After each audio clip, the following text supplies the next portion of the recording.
available in the canvas in the home page of the course. So the important thing is that all materials are under one directory. It's under files. So if you go to that directory files, should be able to find all the materials related to the course. Yes, all the lecture notes, the exercise problems, and so on. So I put everything in one directory. Okay, so maybe I should say a few words about the contents of the course. This is also available in the home page, but let me just go through this quickly. So today we will go through some fundamental concepts. This is a kind of revision. So I'm sure most of you already know about this, but it's always good to start from scratch. And then we'll go on to study quantum dynamics. So we will study how states evolve in time. So for this part, we will not introduce time-dependent fields, so that will be treated later under time-dependent perturbation theory. But here we just study how a state under certain potential evolves in time. And we'll introduce the concept of time evolution operator. And also we compared Schrödinger and the Heisenberg pictures. And then we go on to study propagators and Feynman path integrals. So this is related to the time evolution operators. The Feynman path integrals have become an important way of studying quantum mechanical systems, especially with the progress in computing technology. One can do real simulations of real systems like materials with many electrons. So of course, in this course, we don't do many body physics, but still the concept of finding path integrals are quite general. So I think it is good to know this. And then we do a theory of angular momentum. So this is quite a long topic. So we'll do how to add angular momenta, and we study tensor operators and Wigner-Eckhart theorem and a few other things. And then we also consider spin correlations and entangled states, and also Bell's inequality.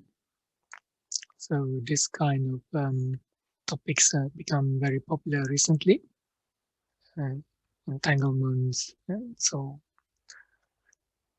it's a quite modern topic, I think. Well, it's not really modern, but I mean, it's become popular in the more recent years.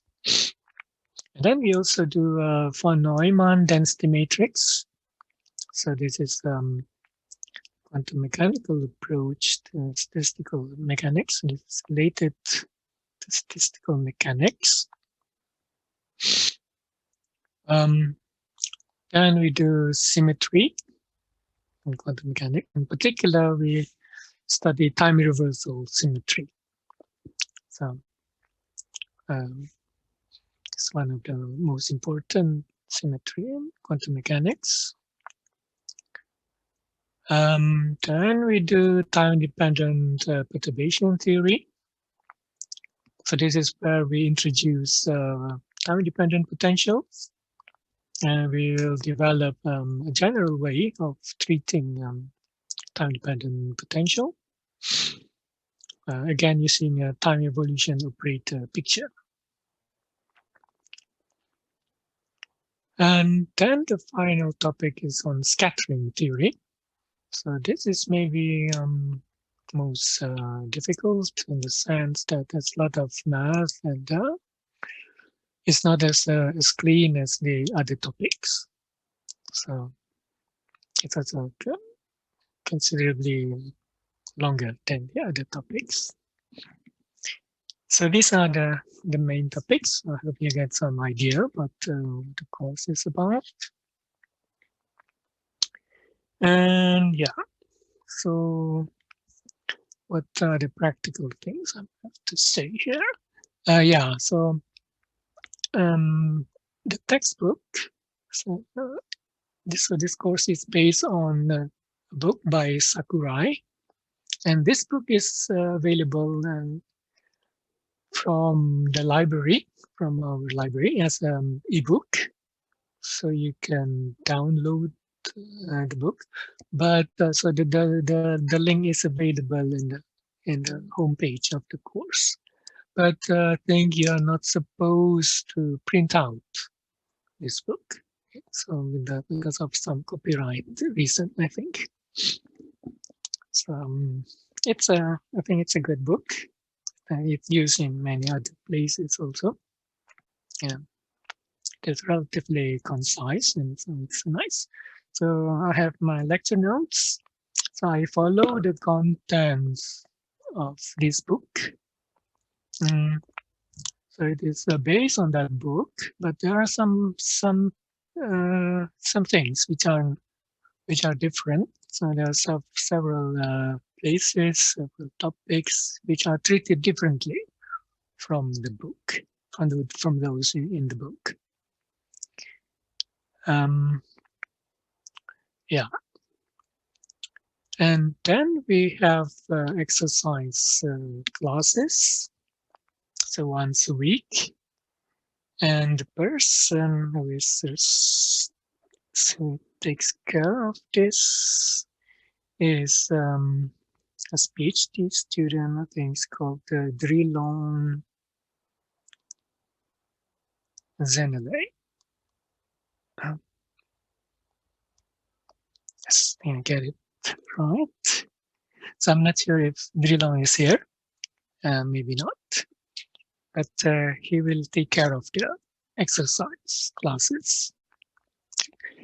And the schedule for the course or the timetable is available in TimeEdit. So you just go to TimeEdit and yeah, the schedule is available there. I don't have it in the homepage of the course. I think it's easier to just go to the TimeEdit. And because of this Corona, we will have a somewhat different form of exams. So normally I have a written exam. It's a 5-hour exam. But because of this problem with Corona, we still have written exams, but you do this at home. So that means that you can use your notes in your books. So it's an open book exam.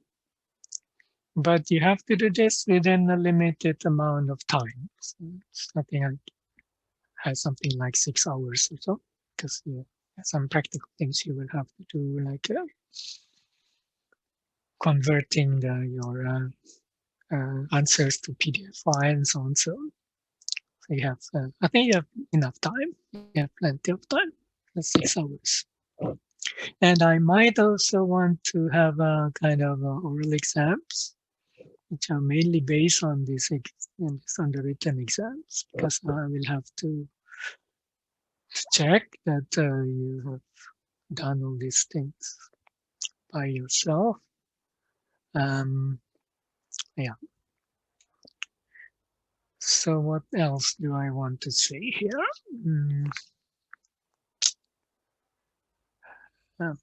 Professor, do you have any questions? Yep. So the evaluation will be just these exams, written and oral, probably. And yeah. What no exercises, handings, or No. Okay. I don't have hand-in exercises for this course now. Perfect.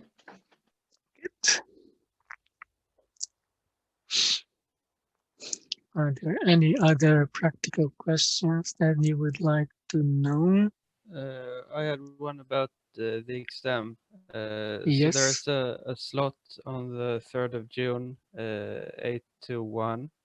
Yes. So will the exam be the same day, but then 8 to 2 instead, or? Okay, that's maybe a good question. So in principle, of course, we can change the time. So yeah, so maybe 8 to 1 or to 2 is a little bit too early for some people. So we can change it to 9. I think we changed it to a bit later time last time. Okay. So yeah, we can discuss about that. That's not a problem. Yeah. Yeah. Since thanks. it is since you do this at home anyway, so you can do it different time period. It's no problem with the location. So yeah, okay. So let me write it down that thing so I remember exact time. Anyway, we still have plenty of time before the exam. Okay, are there any other questions you would like to ask? I'm trying to remember if I've forgotten something. Yeah, maybe lectures won't be recorded, right? No, okay. I think we don't record lectures.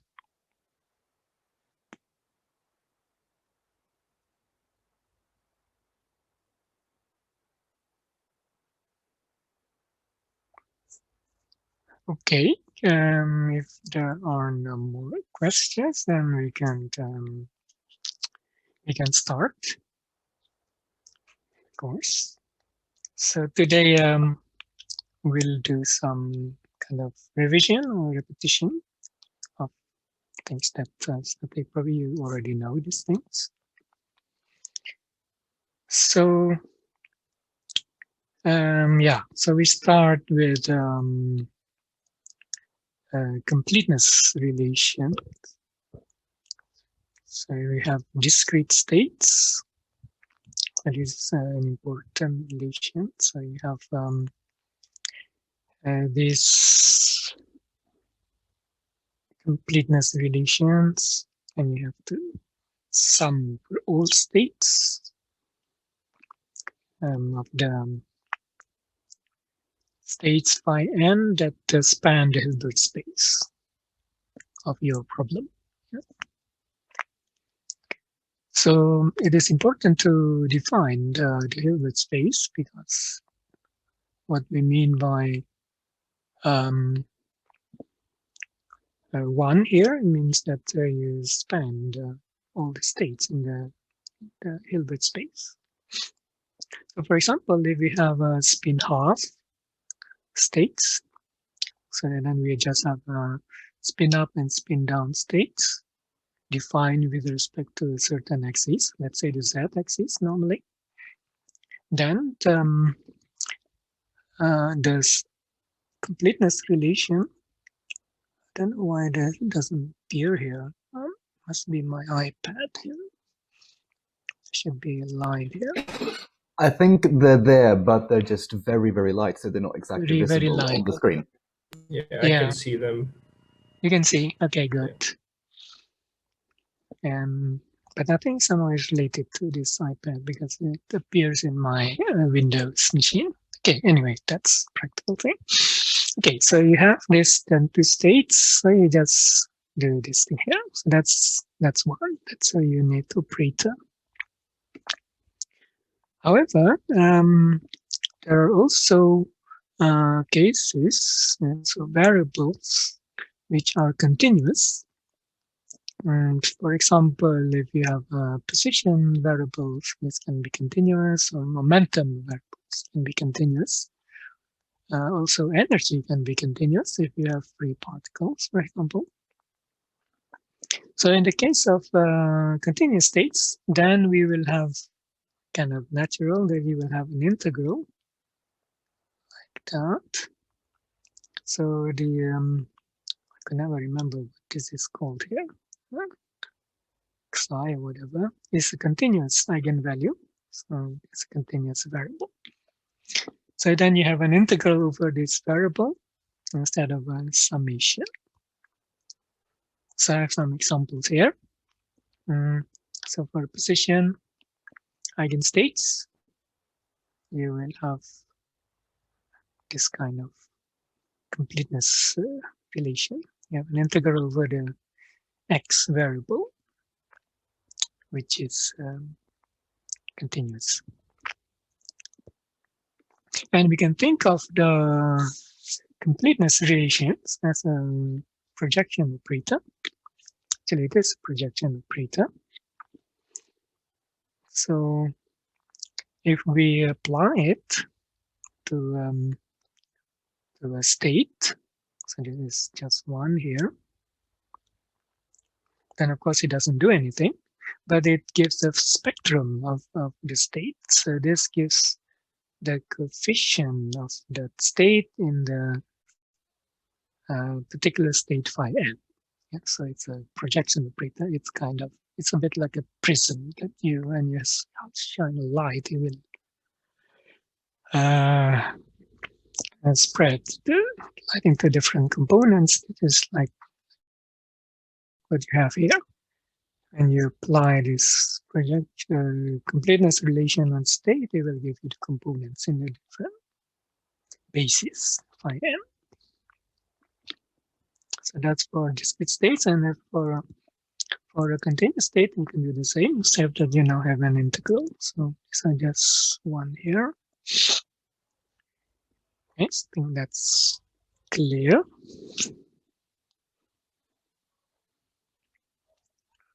So normally we have also normal vectors.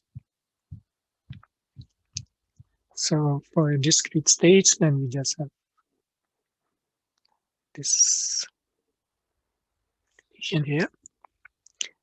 Now for continuous variables, we have delta functions, as one might expect, instead of Kronecker delta. And here. And this we can also see more explicitly if we take an arbitrary state, this one here, and we apply the unit operator, this is the completeness relation, then we can deduce that this part here must be then a delta function. That's the definition of delta function.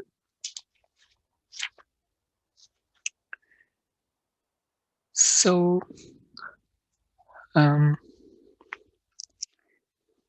the completeness relations also allows us to express an arbitrary operator in a given basis functions or base vectors. So if we have an operator A here, then I can just insert unit operator on here and here. So this is a nice thing about the Dirac notation. You just insert this unit operator. Then we see that we can write the operator A this way here, where we have the matrix elements called Aij.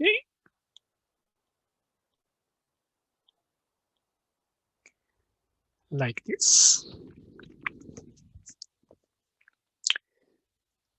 So we can say explicitly then that the operator has, I like to call it, has two faces. So we can act to the right like this and to the left. Yes. So usually we act operator to the right, but I mean, we can also act an operator to the left. You can see here explicitly. So it has states here, the bra and the cat. And if we choose these basis functions or these base factors to be the eigenstates of the operator, then we have this diagonal form.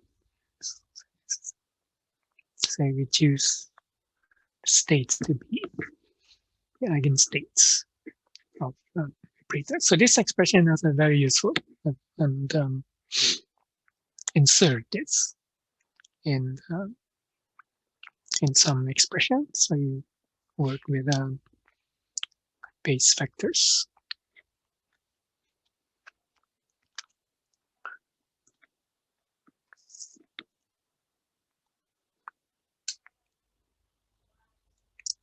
So if you have continuous variables, so let's take operator x, for example. Then we can write this as follows.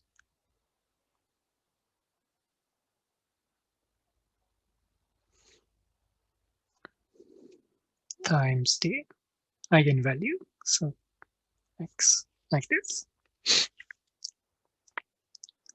So I'm just using this formula here, which is true for other operators that have continuous eigenvalue.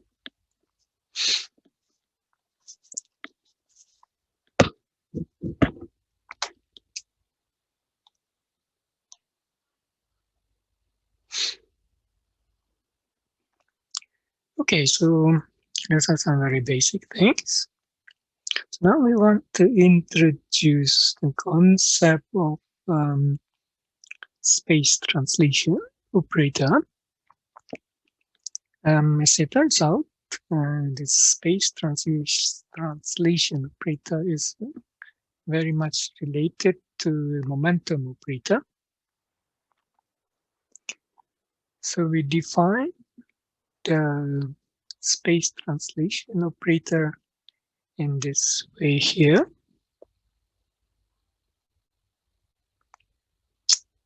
So again, I should try it here. It's very clear. So the space translation operator. So this is the infinitesimal translation operator because the x is an infinitesimal quantity. Is defined in such a way that if we act it on the position eigenstate x, then the eigenvalue of that or the state is shifted by the x. So you have a new state which is translated by an amount dx. So let's see what happens if we apply this translation operator to an arbitrary state psi. We have it here. So let's work this out. In more detail. So I have a state psi, and then we apply the translation operator dx like that. So we get a new state psi prime. Now this translation operator is defined with respect to the position eigenstate. So then we want to insert a complete state, complete set of states. So that would be an integral over, say, dx prime oh, I call it dx. So let me my notes. I don't get confused. Like this. So we translate by an amount dx prime. Okay, so then we insert the complete set of states.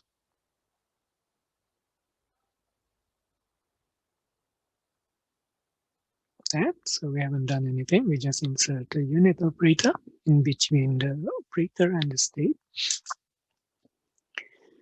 So this, by definition, is equal to x plus dx prime, like that.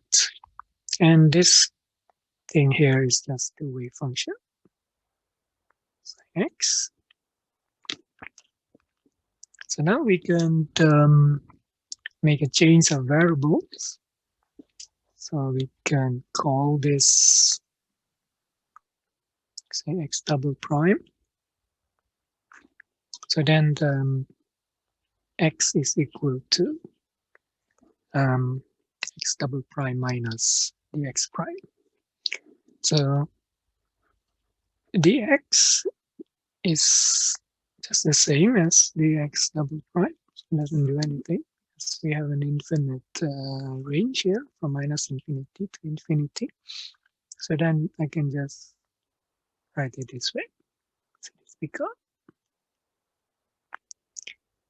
x double prime, and that becomes x double prime minus dx prime.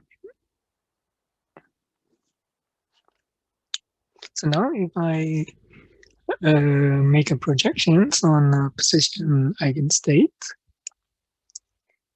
and we calculate prime like that.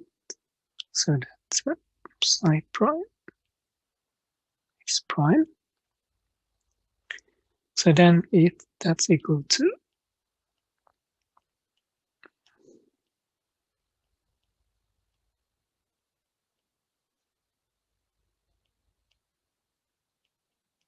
this. Okay, so this is a delta function. So then this becomes psi x prime minus x prime. Okay. So as one might expect, the effect of the translation operator, and it's just to shift the wave functions. So we think about the wave function, some position. I don't need this line here. Just that one. So then, so if this is psi x, I plot it on x prime. Then this one is centered with this is let's say 0 here. So then it will be this thing here, dx prime. Okay, dx prime is supposed to be infinitesimal, but I can take a finite value, and it will be shifted like this. Yep. So it shifts the wave function by an amount, as we might expect.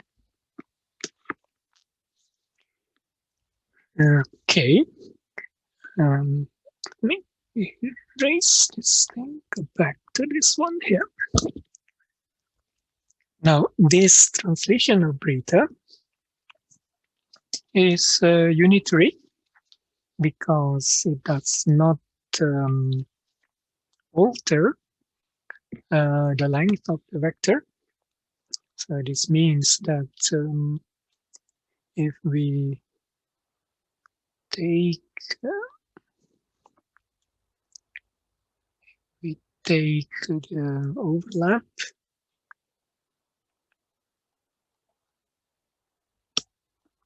between the translated states, So that would be psi t dagger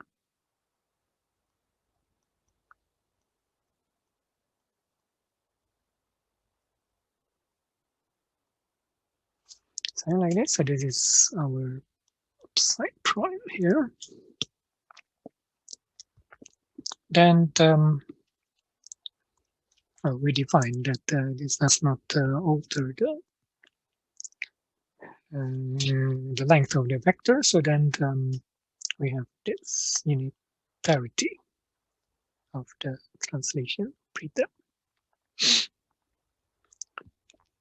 And also, this is actually important, that the translation operators form a group. So I noticed that some of you have taken the theory course, but it is not required for this course. So let's describe what we mean by a group. So a group has to fulfill 4 conditions. There is what is called the closure property. So if 2 members, A and B, are multiplied together, then the resulting quantity is also a member of the group. So this is obviously the case here. So if I operate, say, dx1 and then dx2 like that, then this is of course equal to dx1 plus dx2. So this is also a member of the translation group. Yes. Then we have the associativity. It's on here. So AB and then C is equal to A and BC. Yes. So this is usually fulfilled in physics. And the group must have a unit element. So in the unit element, in this case, is just no translation. So 0 is equal to unit element, because then it doesn't do anything. It's just equal to 1. And every element must have an inverse. So in this case, the inverse of t dx is equal to inverse here would be minus dx. Yes. So this is the inverse of t dx. Because if we multiply the 2, then we will get 1. So that's what we mean by inverse. So if this multiplied by the inverse, so that's equal to 1. Yep. So this is a definition of a group, and the translation operators from a group because it fulfill this condition. So actually, it's a continuous group. So you would then expect that the elements of this group can be described in terms of some generator. And we can show that this translational operator must have the following form here. So this is actually a rather general result, continuous group, that you have the following form. So you have to keep in mind that the x here is an infinitesimal. So you might wonder why you don't have a higher order term, like the x squared and so on. But since the x is an infinitesimal, then we usually need only consider the first order term, since we can always make it as small as we like. So the x squared and higher order terms become negligible. So So this translation operator has the following: 1 minus I k, which k is a Hermitian operator, times dx. So it's actually a general form of a continuous group. And we want to show that this operator k, this Hermitian operator, is actually just given by the momentum operator. It's actually equal to the momentum operator divided by the h bar. Yeah. So there is a very intimate connection between momentum and translation. It's maybe not so surprising because momentum is like motion, you move things. So it's a kind of translation.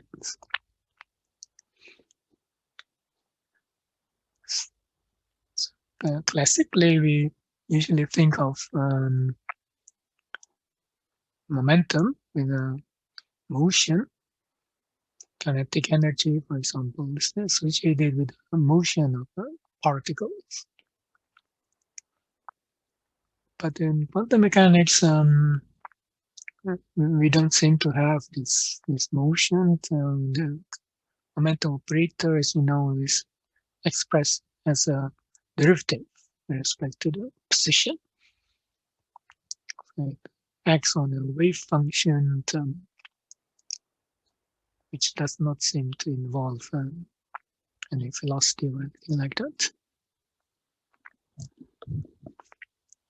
So it's kind of curious a little bit. Okay, so let me look at the time. Maybe it's a good time to have a break here before we continue showing this important relation, this computation relation between the position operator and this operator k, that allows us to deduce that this k is just a momentum operator.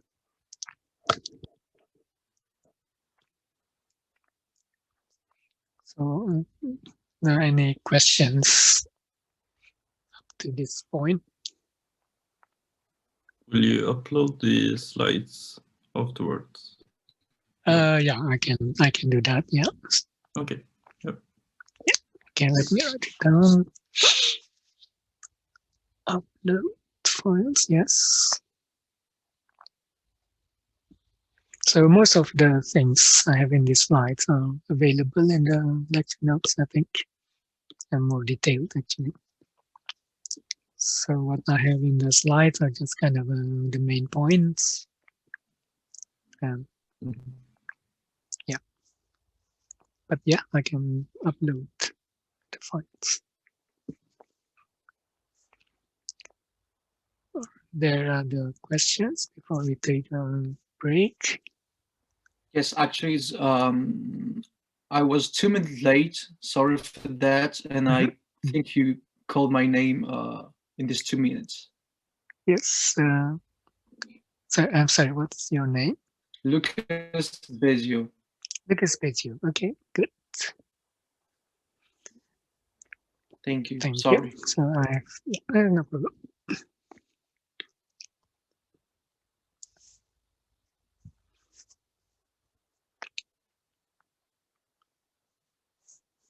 Okay, so all these things I think I'm quite familiar with you. I don't know about the space translation operator. Maybe that's something new. Okay, so let's have a break and we meet again at 1:15. Yes.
Okay, we can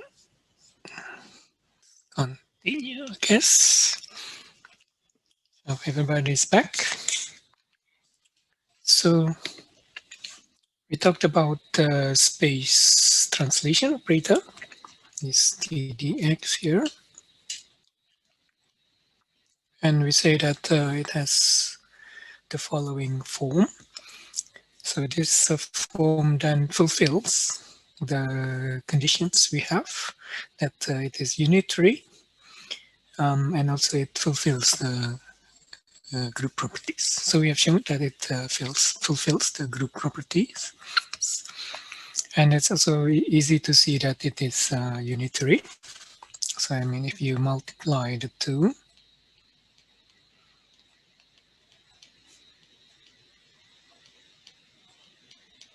operator, so that is just 1 plus k dx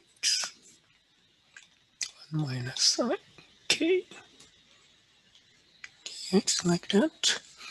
So k is a unit Hermitian, so then this becomes 1 plus k squared dx squared. But dx squared is considered to be 0 because we are looking at the infinitesimal translation here. So then this is equal to 1 here. So that fulfills the unitarity. So what we want to show now is this important result that the operator k, which is usually called the generator of the translation operator. So this is the generator. K here is the generator of the translation group. That generator fulfills this commutation relations with respect to the position operator. So then we can identify the k with a momentum divided by some h bar.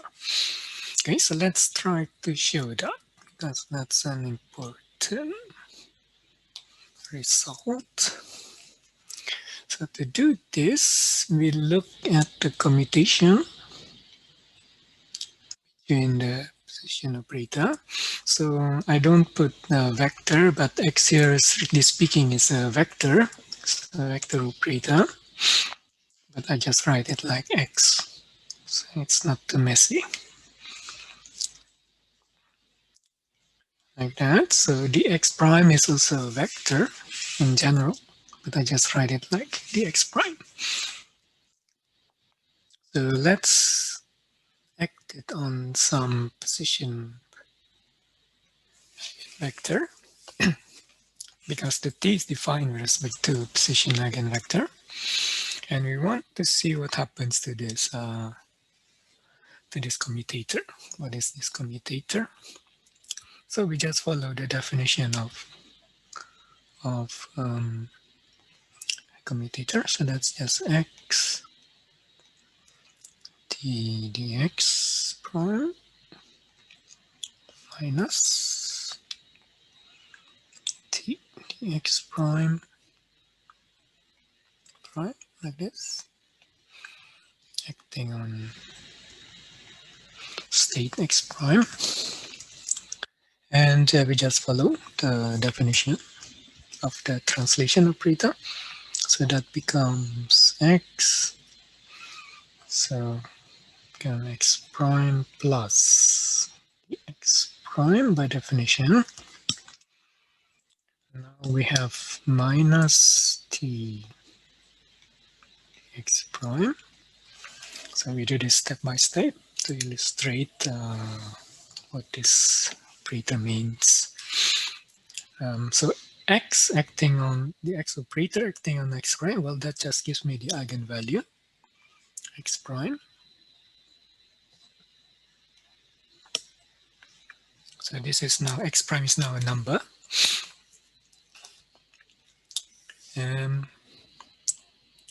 So x prime acting on x prime plus dx, so that gives me the eigenvalue x prime plus x prime, like this.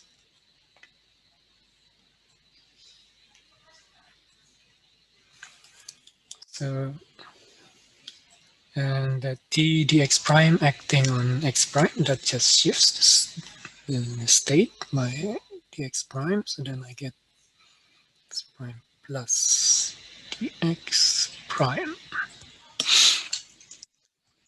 Like that. So then the x prime cancel there, so then we end up with dx prime, x prime plus dx prime, like that. And we can do some Taylor expansion of the state. So then this becomes dx prime, x prime plus something which is of order dx prime squared, which we can ignore.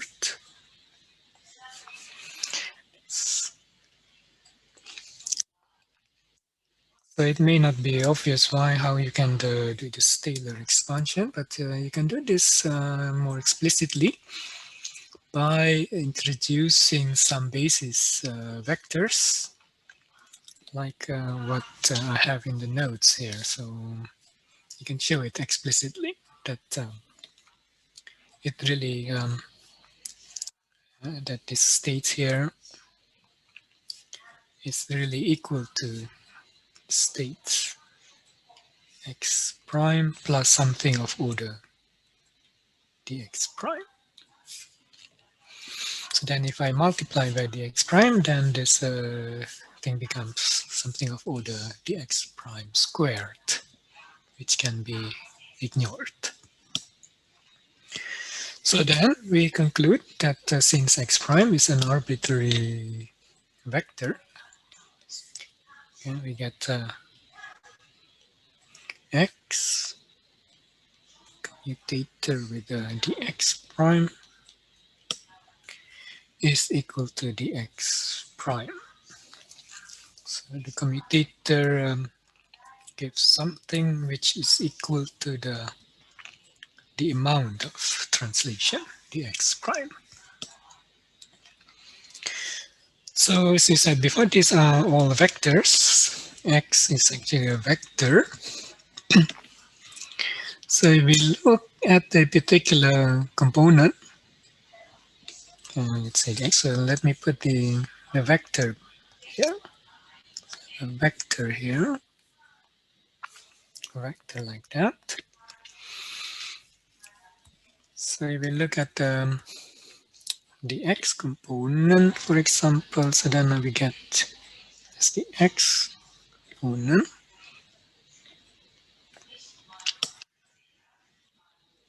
Prime.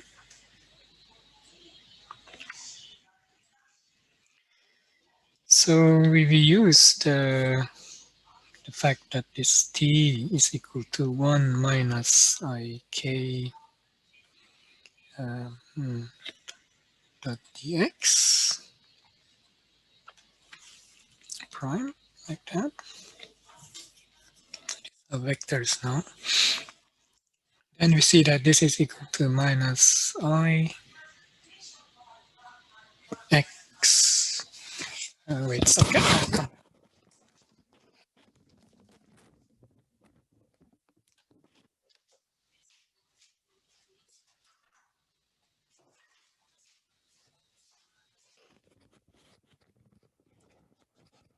Sorry, I just closed the door. So if we calculate this commutator, we then get minus I commutator of x with kx, because we're looking at the x component, dx prime, and then we have minus I ky, so this is k here. dy prime, and so on. So let me just complete this. This z prime, so that's what this commutator is equal to. And then we are told that it's equal to the x component of dx prime. So that would imply that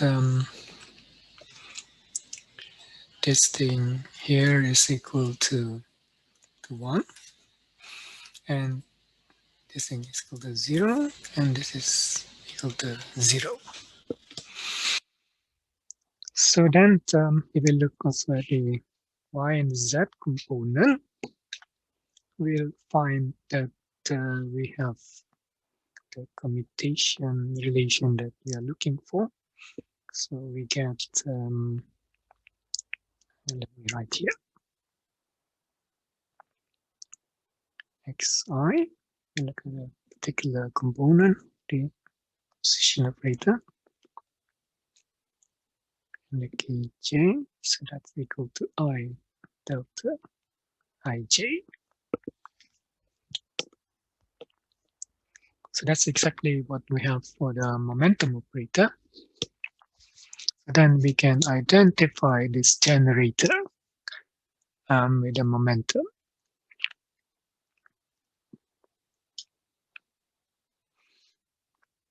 So we identify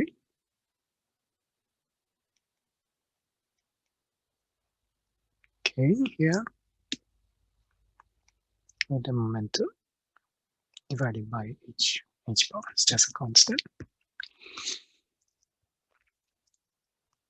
So the momentum then is a generator of translation. So momentum P is the generator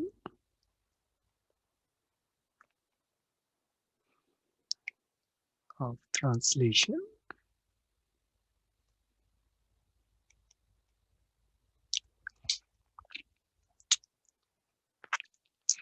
So let's have a look now at finite translation. So far we have been considering infinitesimal translation. But how about the finite translation? Finite translation can be thought of as a succession of infinitesimal translation. So formally then we can write this way. So if I have finite translations, I call it delta x here, indicating that this is now finite quantity. We can write this as 1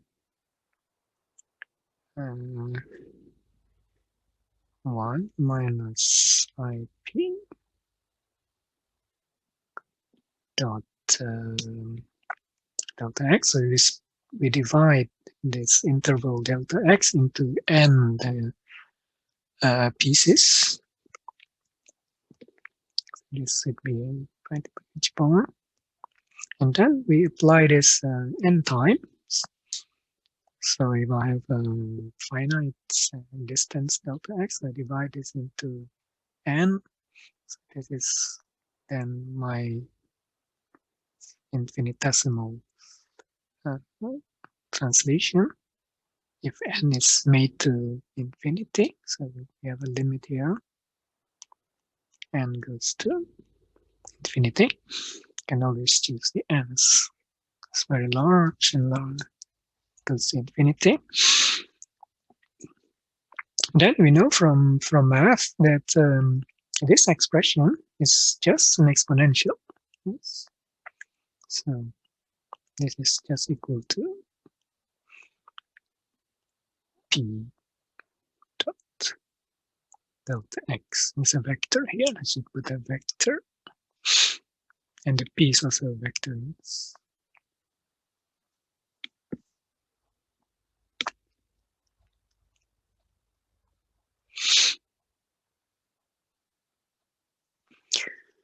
So this is the general form of the translation operator if you have a finite translation.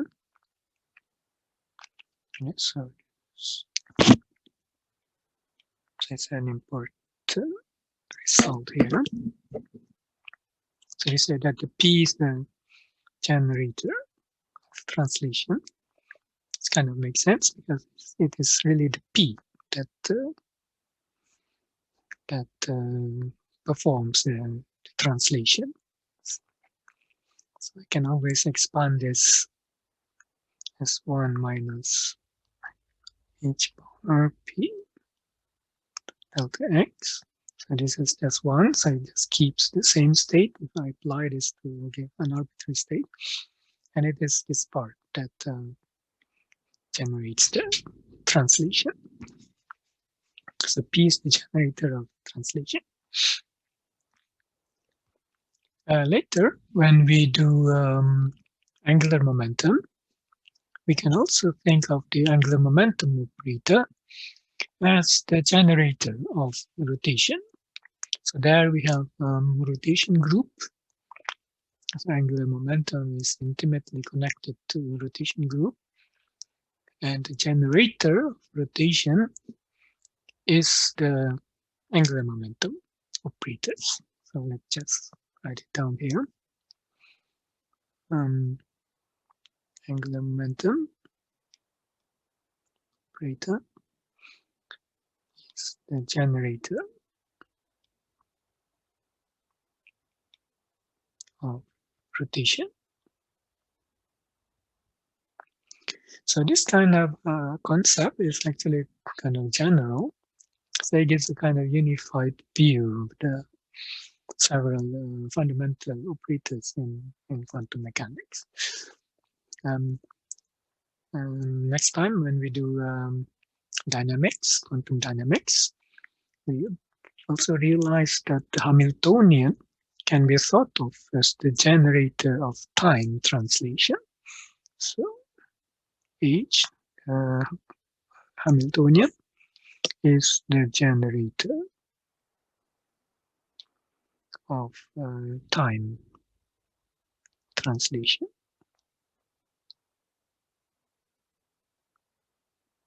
So we have these 3 operators that kind of function in a similar way, the same structure, that it does some translation in time or in space or in angle. So that will be a rotation. Now, normally we work in the position representation. So we would like to know how the momentum operator looks like position representations. So we introduce the position eigenvectors as our basis. Yes, that is our basis. And we want to compute the expectation value or the matrix elements of the momentum operator in this basis. Yeah. So we recall that we have an operator. You can write this by just use discrete notation. Chain like this. So this matrix elements then is equivalent to the operator. So we use what happened here. 1 second.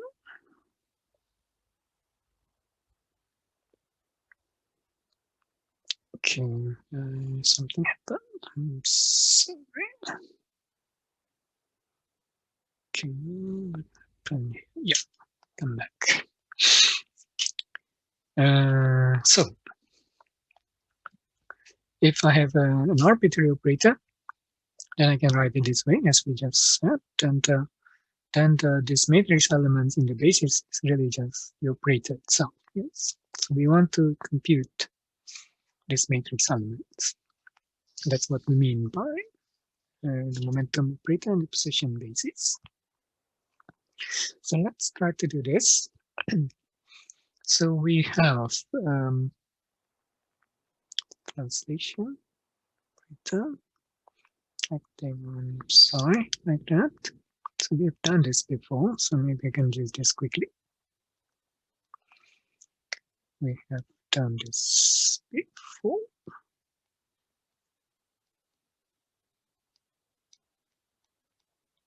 Psi like that, so that becomes psi.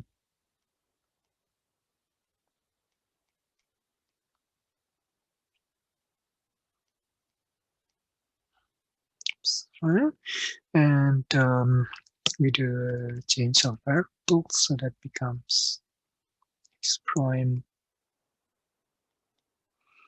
We just shift it. X prime to x prime minus dx, like that. So now I can do a Taylor expansion.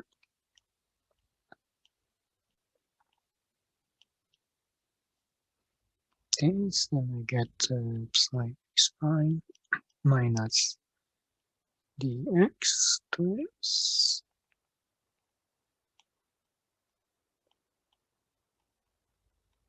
like this. So the t dx here is equal to 1 minus ip h bar dx.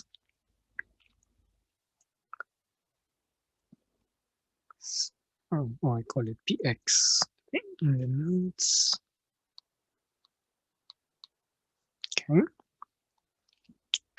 So if we multiply by some arbitrary state, so we do this in general.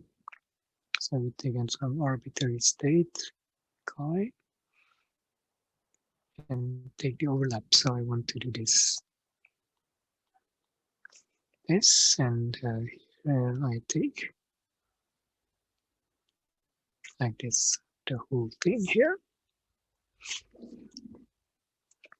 So then we get that from 1 here, and then I get minus I upon h bar chi p x psi dx. So that's equal to integral dx prime. So the first term gives me just the wave function chi x prime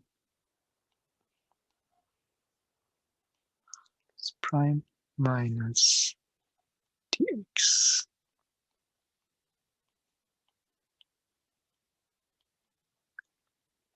Like this. But this thing here, the first term integrated over x prime is just chi psi, just the overlap between psi and psi, so that goes away. So then we see that that we get the result here that we want. So we can identify that matrix elements. So we can identify that matrix elements of the momentum operator between chi and psi to be given by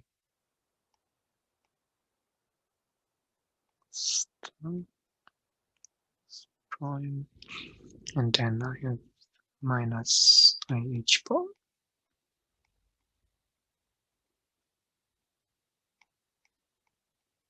It's prime like this. So that is the general result, because we have not specified what chi and psi are. These are the most general results of matrix elements of the momentum operator between two states. So now we can choose what chi and psi are. So let's first choose chi here to be the position eigenvector, like that. So then we get x psi is equal to What do we get here? So that gives me a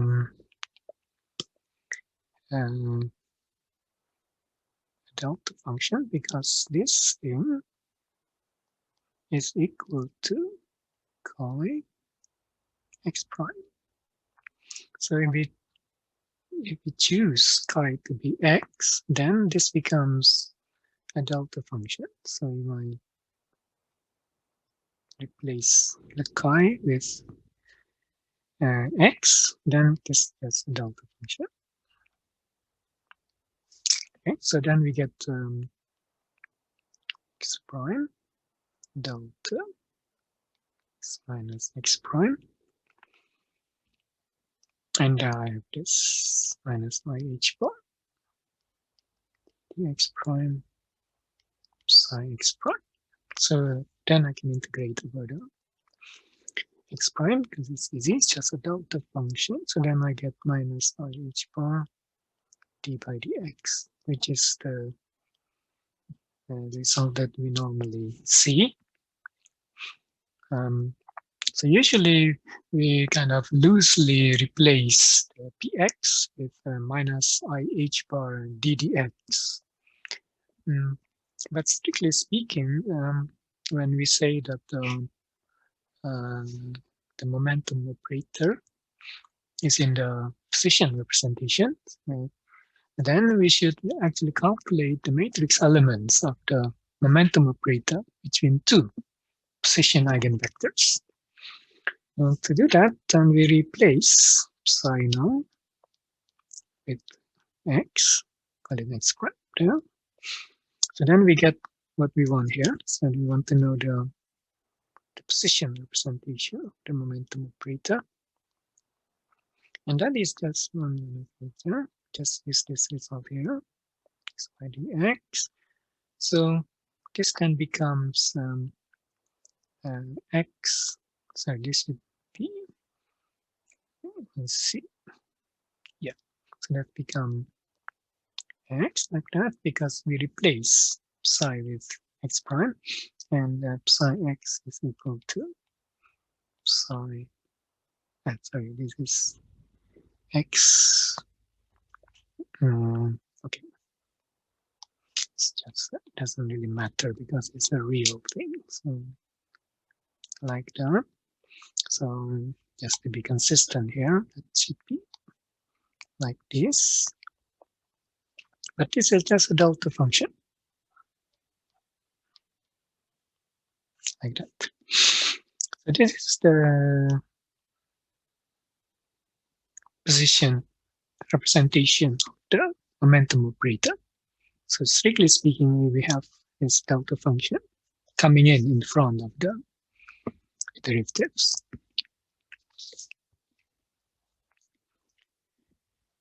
So that's the momentum operator. In the remaining time, I would like to talk about the minimum wave packet. So this is also a rather fundamental quantity.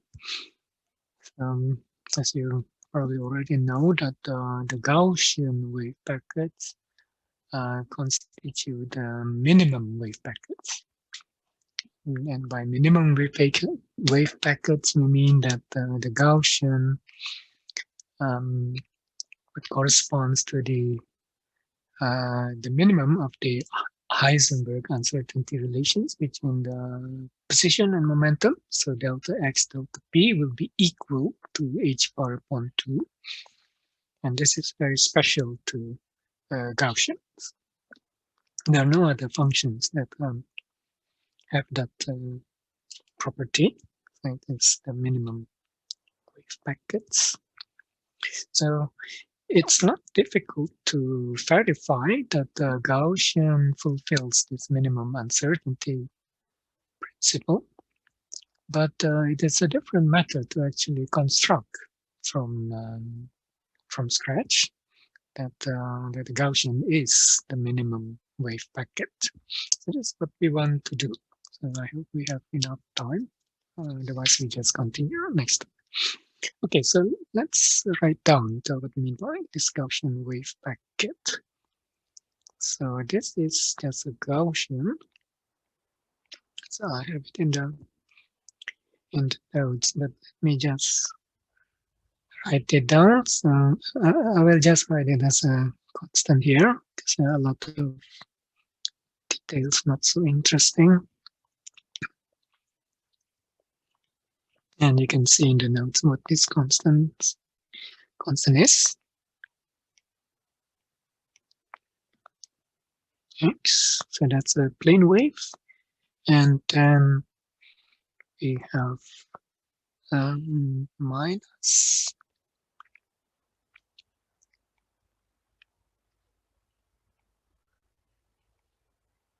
squared on some constant. It is omega squared. Okay, so this is the Gaussian, okay, and this is a plane wave. So it's just a Gaussian multiplied by a plane wave. And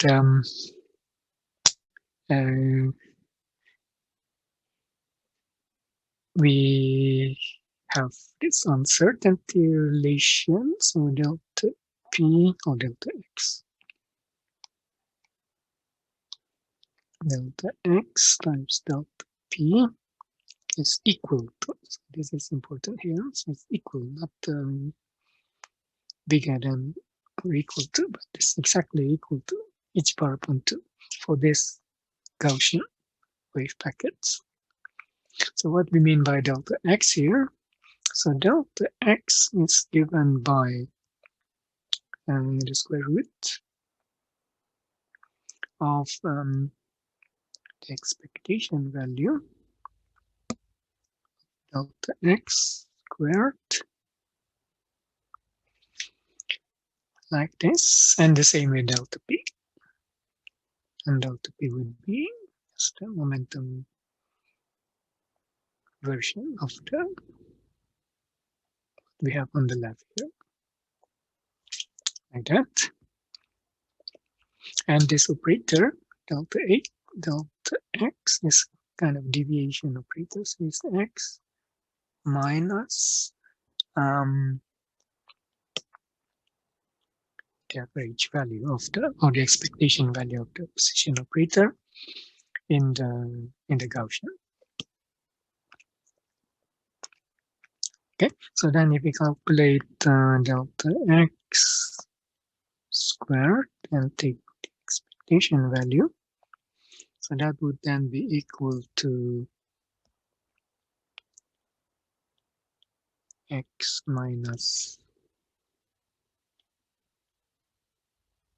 square like this. So that becomes minus square like this. So that's a definition. And omega here, not omega, but W, small w is just some width of the Gaussian. So that's given by that one to be more precise. So we want to construct this this Gaussian. So we want to show that we have this Gaussian that fulfills the minimum uncertainty relation. You can easily check that this indeed fulfills this uncertainty relations, but we want to actually construct this Gaussians. So, okay, so what to do that? It's a bit lengthy here, but let's see how far we can go. Okay, otherwise we continue next time. So the starting point is the Schwarz inequality. The Schwarz inequality. So the Schwarz inequality, if you remember, is just like if you have two vectors like this, alpha and beta, then the kind of intuitive that that the length of the vector, these two vectors, when you multiply, must be equal to or greater than the square of the overlap. If you think about this as ordinary vectors in 3 dimensions, then you can understand this result. Yes, because it's the dot product between alpha and beta. You take this square, so that must be less than or equal to the length of the products of the lengths of the two vectors. And you can easily prove this by constructing a vector perpendicular to alpha, or equally you can do this also with respect to beta. So let me just write it down quickly. Proof here. It's quite straightforward. So this vector is orthogonal to beta. So if I take 0, it's constructed in such a way that it is orthogonal. And then if you calculate the overlap, then this gives you this inequality. That's just a simple algebra. Okay. So we have not specified what alpha and beta, so I can define state alpha to be some state which corresponds to an operator A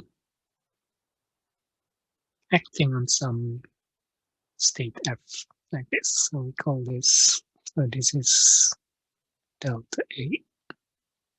Okay, and I can do the same for the beta.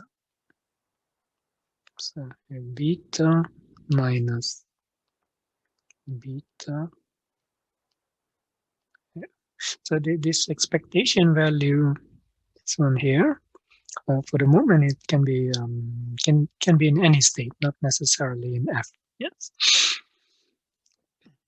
but we can choose any state later. So this is the delta B. So that's we define this to be our states. It's completely arbitrary for the moment. So now if we use the Schwarz inequality, we plug it in here. We plug it in here. Then we immediately obtain this result.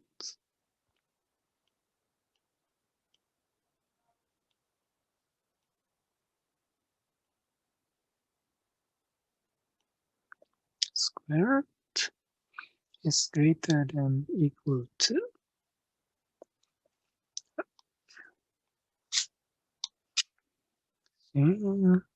delta A delta B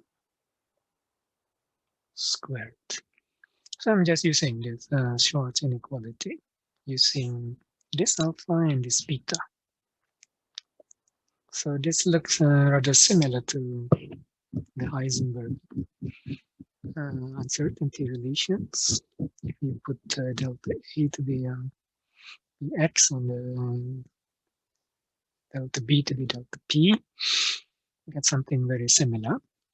So you can see that what we are we're up to here. So now we can rewrite things a little bit. Okay, so everything here is in the notes, so I can just erase it. So we can rewrite things a little bit, make it nicer.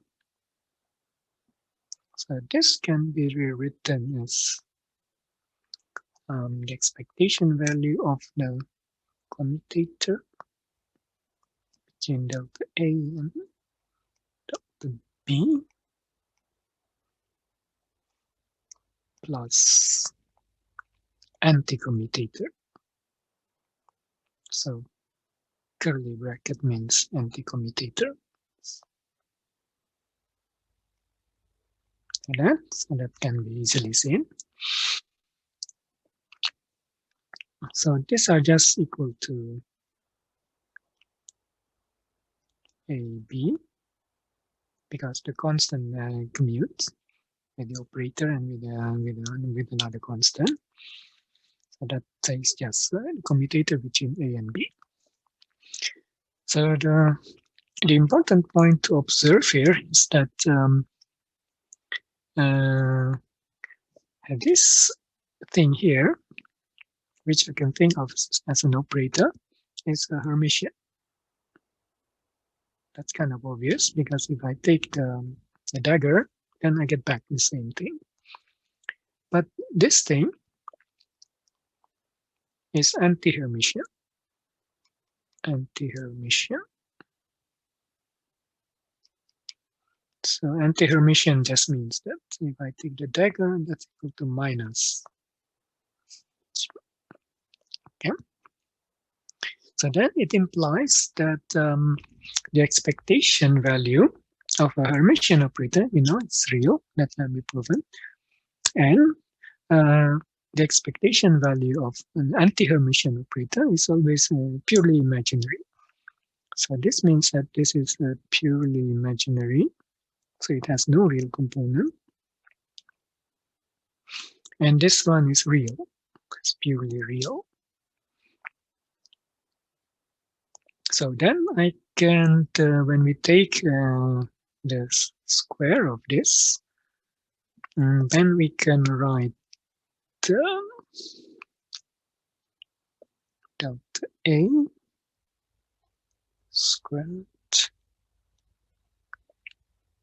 the B. So I'm going back to the expression I had earlier. So I'm just rewriting the same thing here. Squared. So now I have a quantity which is real plus an imaginary. So that's just a complex number. So then I can write it as 1/4. So 1/4 here comes from the 1/2 of the square of this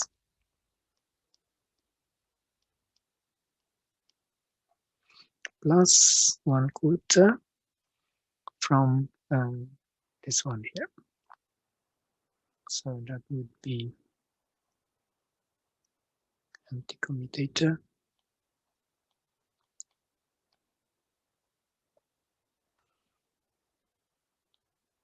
squared, like that.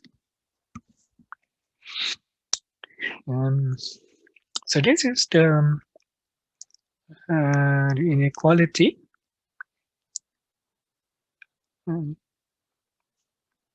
related to delta A and delta B. So it's nothing to do with quantum mechanics so far because we have not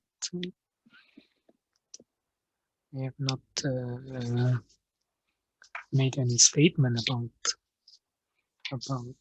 Heisenberg uncertainty relations. So this will just come from the math, from the Schwarz inequality. So we can choose later A and B to be the position and momentum operators or any other operators because these are quite general. So these are general results here. We have a kind of uncertainty relations in delta A and delta B, but it's not related to Heisenberg uncertainty relations. So if we want to find the minimum uncertainty, well, then that corresponds to taking the equal sign of this. It is greater than or equal to that one, so then the minimum will correspond to the equal sign. So this is just this inequality here is just equivalent to the Schwarz inequality.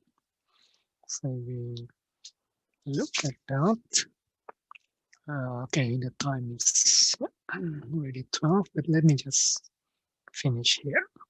So if we go back to this Schwarz inequality,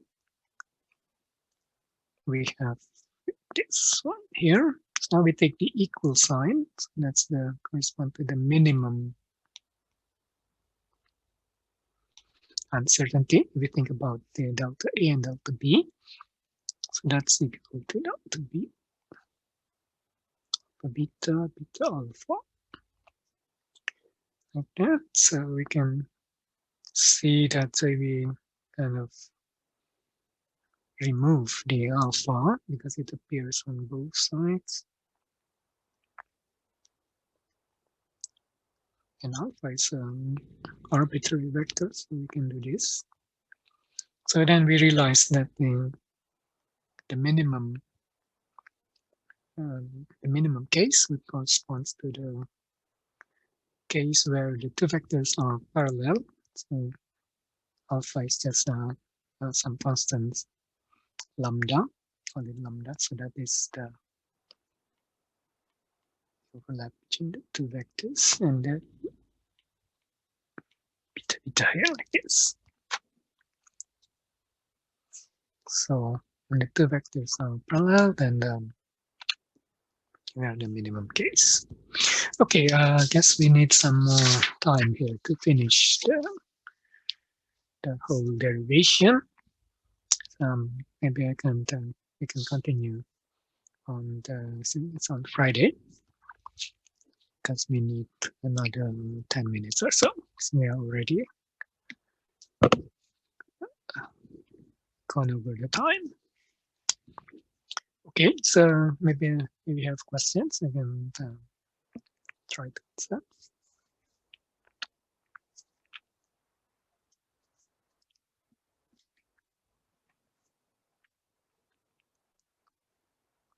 There are questions.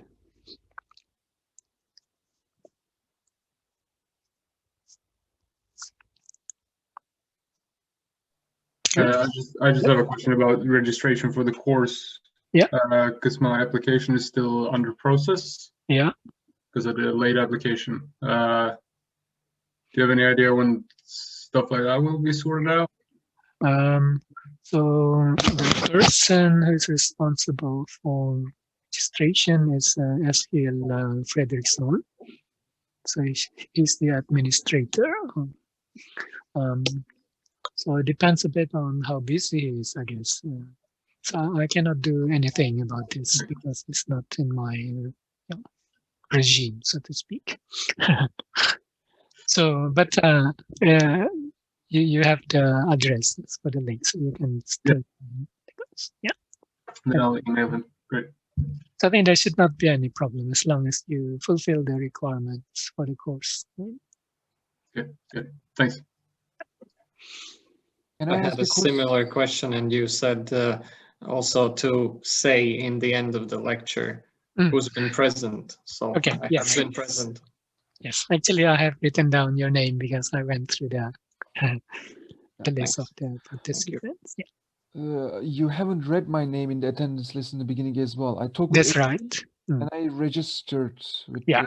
talk with Eskil, but it's okay. Yeah, I have also your name in the list. Okay. Okay, thank you. During the break, I took wrote down Thank you. the names. Yeah, I think should be no problem. Yeah. Especially if you're a PhD student, it's no problem. I think. Yeah. So if you're undergrad, then maybe you have to fulfill some requirements, and I don't know how strict they are, but usually it is not a problem. In PhD, we just show up in the lecture. Yeah, yeah, but you still have to register. Yes, you have Yes. to I register. talk with with, Eskil. Yeah. Thank you. Any other questions before we quit?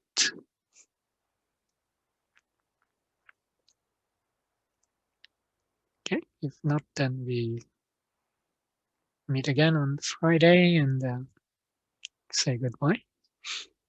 Bye-bye. Have a good day.